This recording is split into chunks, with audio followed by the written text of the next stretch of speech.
Bismillahirrahmanirrahim. Assalamualaikum warahmatullahi wabarakatuh. Alhamdulillah, berjumpa lagi bersama Pak Fajar dalam pembelajaran hari keempat ya. Untuk hari ini pembelajaran hari keempat, pembelajaran 4 dan pembelajaran 5 akan digabung ya. Jadi kita hanya kerjakan tugas-tugas yang Bapak perintahkan. Jadi kalau nggak diperintahkan dikerjakan, nggak usah nanyain lagi ya. Pak, ini kerjain atau enggak? Nggak usah. Jadi apa yang Bapak suruh, itu yang dikerjakan. Kenapa Pak yang itu nggak dikerjakan? Mungkin dalam minggu ini, tugas itu misalnya ada tugas ide pokok, sudah pernah mengerjakan gitu. Jadi sudah ada nilainya. Atau membuat paragraf, membuat karangan cerita gitu ya. Sudah ada nilainya. Kalau sudah pernah mengerjakan yang sejenis itu, sudah ada nilainya di minggu ini. Mungkin nanti kalau ada pengulangan di minggu depan gitu ya. Jadi cuma kerjakan yang Bapak minta untuk dikerjakan aja. Jangan nanya lagi. Kalau nggak disuruh, Pak ini dikerjakan atau enggak? Ya berarti enggak. Cuma yang Bapak suruh kerjakan. Nah sekarang ada bagian ayo mengamati. Kemarin kita sudah pernah mengamati peta wilayah Indonesia ya. Yang berada di antara dua benua dan berada di antara dua samudra. Sekarang di Ayo Mengamati halaman 32 pembelajaran keempat, kita disuruh untuk mencari informasi mengenai luas, batas, dan keadaan alam dari pulau-pulau yang diminta. Pulau apa aja yang diminta? Ada Pulau Jawa, ada Pulau Sumatera, Kalimantan, Sulawesi, dan seterusnya ya. Coba kalian nanti dibuka kalau buku yang sudah Bapak share ya, boleh di print atau baca aja di handphone terus kerjakan di kertas juga boleh. Kalian cari informasi mengenai pulau-pulau tersebut, boleh cari di Google atau di YouTube atau tanya kepada kedua orang tua kalian, boleh ya. Nah, dikerjakan tuh tugasnya di print ya. Ingat kalau kalian nggak punya mesin print, coba cari teman kalian yang bisa ngeprint. Terus kalian pinjam sebelum dikerjakan. Lalu kalian izin untuk fotokopi ya. Atau kalau memang ya nggak ada banget Pak dananya buat fotokopi juga nggak ada. Atau temennya juga nggak ada yang punya printer Pak. Ya udah kamu tulis di kertas folio. Tapi capek Pak. Ya nggak apa-apa. Namanya perjuangan ya. Kita semua juga berjuang dengan caranya masing-masing sama. Jadi ya capek nggak apa-apa. Lebih baik capek ketika belajar daripada capek seumur hidup jadi orang bodoh. Nggak enak jadi orang bodoh itu. Nggak apa-apa capek karena belajar daripada capek seumur hidup jadi orang bodoh. Pasti ada manfaat dan insya Allah dijalanin aja dengan ikhlas ya. Pusing nggak apa-apa, istirahat sebentar nanti memulai lagi kayak gitu ya. Oke, ayo berdiskusi. Terus di pembelajaran kelima di halaman 42 ya, ada membandingkan antara kelinci dan siput.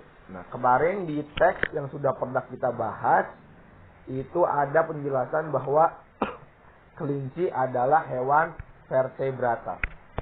Artinya, hewan vertebrata itu adalah hewan yang memiliki tulang belakang. Sehingga biasanya makhluk atau hewan yang memiliki tulang belakang ini bisa berdiri dengan tegak. Seperti contohnya kelinci atau kuda, jerapah, manusia. Bahkan manusia memiliki tulang belakang ya. Terus hewan-hewan yang memiliki kera ya. Kera itu memiliki tulang belakang. Ada lagi namanya hewan avertebrata. Hewan avertebrata adalah hewan yang nggak punya tulang belakang. Biasanya hewan ini badannya lembek, kenyal-kenyal gitu ya. Contohnya siput. Nah, siput itu hewan avertebrata. Cacing tanah tuh, ulat itu nggak punya tulang belakang karena badannya lembek. Ubur-ubur. Nah, sekarang coba kalian diminta untuk membandingkan antara kelinci dan siput. Yang di sini sudah ada nomor 1 kelinci vertebrata, sedangkan siput avertebrata. Ya. Terus yang kedua apa? Misalnya kelinci bergerak menggunakan kakinya, sedangkan siput bergerak menggunakan otot perut.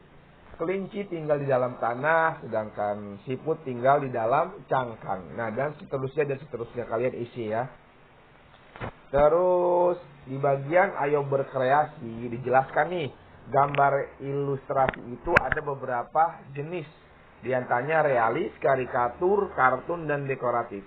Realis itu artinya gambarnya menyerupai dengan gambar asli, benar-benar mirip, real. Real itu bahasa Inggris, artinya asli. Jadi gambarnya menyerupai asli. Yang kedua, karikatur. Karikatur itu gambar yang bagian kepalanya lebih besar dari bagian tubuhnya. Yang ketiga adalah kartun. Kartun itu adalah gambar yang lucu.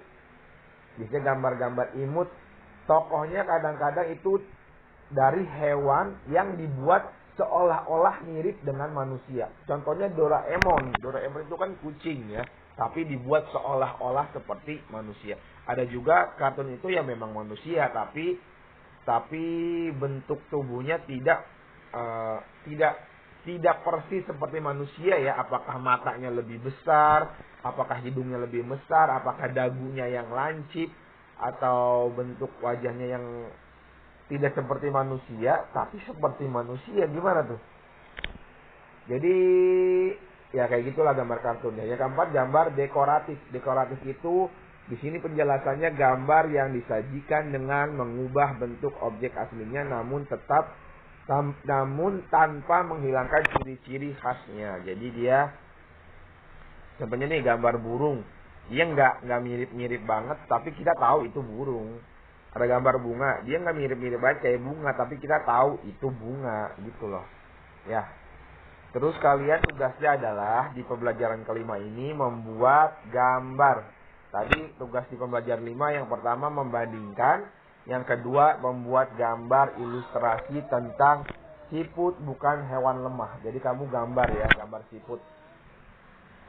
Gambar siput bukan hewan lemah. Tolong ketika menggambar ini, ketika sudah selesai, kalian foto diri kalian bersama dengan hasil gambar kalian. Oke? Kalian foto diri kalian bersama dengan hasil gambar kalian. Sudah jelas ya? Oke? Bapak akhiri penjelasannya. Silakan kalian mengerjakan dengan sepenuh hati. Ingat, jangan dipaksakan harus selesai saat ini juga. Jangan, tapi beri diri kalian waktu, misalnya 15 menit belajar, 15 menit istirahat. Nanti habis istirahat belajar lagi 15 menit, istirahat lagi. Jangan diforsir, dibawa santai ya. Oke, assalamualaikum warahmatullahi wabarakatuh.